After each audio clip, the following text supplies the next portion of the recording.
Welcome back. 10 News Conference continues now with the Executive Director of the Rhode Island Film and Television Office, Steve Feinberg. He's been a long time leader of that department. Welcome back, Steve. Thank you, Gene. Always a pleasure. Now, let me congratulate you. Have some things to talk about. Season 4 of the Gilded Age. They got renewed. Unbelievable. Right? The ratings are through the roof. Everybody is excited. And we have our best cast. And our best, our strongest stars are the Newport mansions. Yep. And so now they're on TV in perpetuity. Yesterday you had Christine Baranski, who plays one of the lead characters. She was in. Go ahead and let's see what Christine had to say about shooting in Newport. And by the way, they do shoot a lot in Newport. Go ahead. Newport is just so unique. I was in the golf cart and I said to my cousins, my God, it feels like we're in Europe. But of course, they did want to replicate European aristocracy. So in a way, it's not quite America. Newport is parenthetical, isn't it? I mean, you have 18th century architecture in Washington, D.C. and Philadelphia, but this is something else. Yes, the Stop and Shop notwithstanding, and some of the modern stuff they put in the housing complex. Well, when I was contacting Julian Fellows when he was developing the show, originally it was NBC and then HBO, and I finally was able through with the help of Trudy Cox, we worked together in tandem. Yeah. We got him to Newport, and I said, "What's it like?" Because he had never been. He said it was one thing to read about it, to see in the flesh is a whole different thing. And for the filmmakers and for the actors, that when they're in this location, they're immersed in the story, and it's great. I don't know where else they would have gone. It's ready made. You've got the houses, they're furnished. You got the draperies hung. Yep. It's part of the real story. The New Yorkers came up here, and some of the heiresses went to save England. That's part of the Downton Abbey stuff too. Now, you and I know each other. Let's be honest here. Season 1, slow. Establishing the characters. Season 2, better.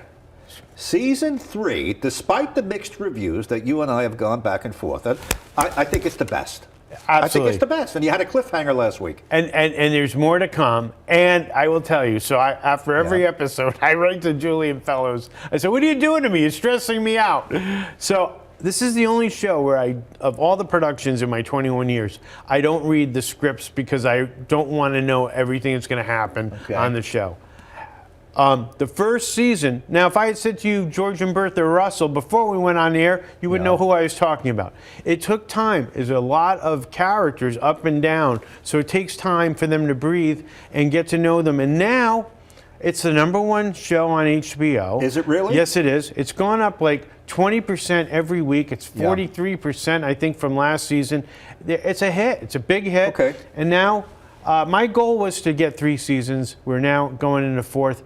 The other day I said, let's have 10. I'm surprised you got a 4th. 3 would be a good run, given the way things are today. And by the way, Julian Fellows, he did Downton Abbey. Correct. It's the same guy, but Downton Abbey season 1, bang.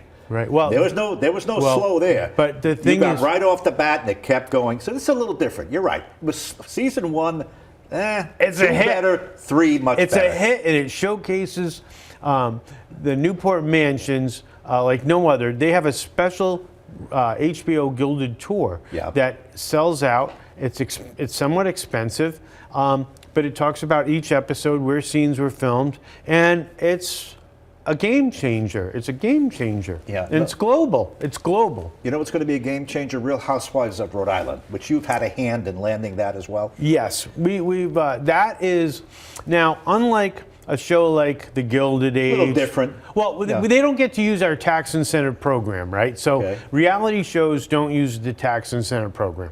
But like on the Real Housewives of Rhode Island, it's not like my main show that I would necessarily watch, but it showcases places around the state to a worldwide audience.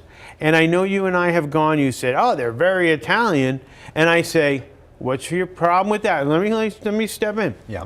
I think very Italian. I'm usually very beautiful. Like if it's a woman, I say very beautiful. Yeah. Culturally handsome, articulate, historically based. Yes. Go ahead. Individual, strong, family Usually loves family, Right. culture, strong in culture and traditions.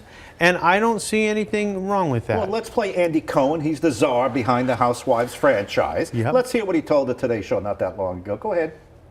Do not mess with a roadie lady or a No. man, by the way. Okay. Yeah, don't get in their way. Okay. They're Italian, they're feisty, they're beautiful, they're funny, and they're uniquely Rhode Island. He said, very Italian. Let But me ask you that. What does that, he what said, does he that said mean? they're beautiful, they're funny, Yeah. they're feisty, they're strong.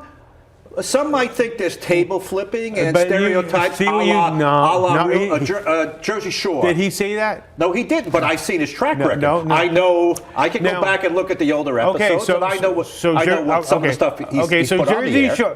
Now you must have been a very big fan of Jersey Shore. I wasn't, Okay. no.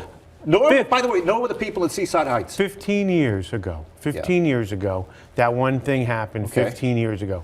Out of 15 years, that one incident happened, and you're isolating on that. Did you talk about? Hold on. On the Jersey Shore, there's a couple that has an autistic child, and it's about them dealing with the autistic child and all Right. that. You don't bring that up. No, you know why? Because gym tan and laundry overshadowed all of that. And by the way, just to go back to Andy, with the table flipping and Teresa and the whole and all of that. Are we going to see One that? incident. I don't think you're going to see Oh, that. only one incident? Well, No. I'm busy. I don't think Did you that's... see when they were in Castle Hill? That was the New York crowd when they were in Castle Hill. They kind of misbehaved there I too. didn't see that. I think what you're going to find out is it's going to showcase our state, and there's a lot of venues that want to have them film there.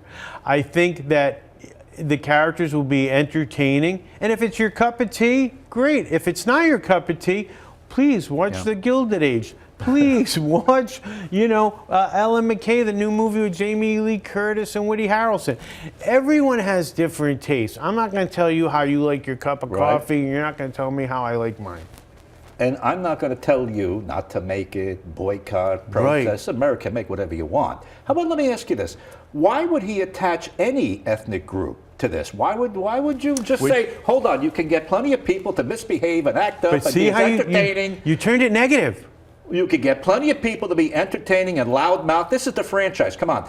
You don't have to attach an ethnic group to that. Why do you do that? So I guess you wouldn't have gone to see my Greek fat wedding. You wouldn't have gone to that because that it was, said Greek. It that says was Greek. endearing and funny. It says Greek. That was endearing and funny. So why don't? And why, so was Pat Cooper, but by the why way, are if you want to talk. I love Pat Cooper. And Maniscalco, too. I love Pat Cooper. All right, Yeah. but why are you saying if I said under this shirt it says "Kiss me, I'm Italian"? Right. Would you find that offensive? No. There's nothing wrong with embracing the beauty and strength of Italian. I don't see it as a negative. I see it as beautiful, cultural, smart, independent, loves traditions, loves family, has family values. Well, there's nothing negative about that. And I love Italian. I grew up in an Italian neighborhood. Dan, just give me my producer. How much time we got left here? Less than a minute. All right, there you go. You got the cue. We'll see. We'll see. Good luck. I hope they make a lot of money. And More importantly, I hope that they make. I'll have you back, and we'll see what really more comes importantly, out. I hope that you're proud of how they treat the venues, and the venues shine across the globe. All right. You know what? We're running out of time, but you stay with me. Yeah, you ran me out early. We'll do a little addendum, and we'll put it on the WJAR YouTube channel and on all the other platforms because you have a list. You have a list of stuff you want to talk about. I'm here for you all day. All right, Steve Feinberg. Good to have you in. You're a good cheerleader for the state.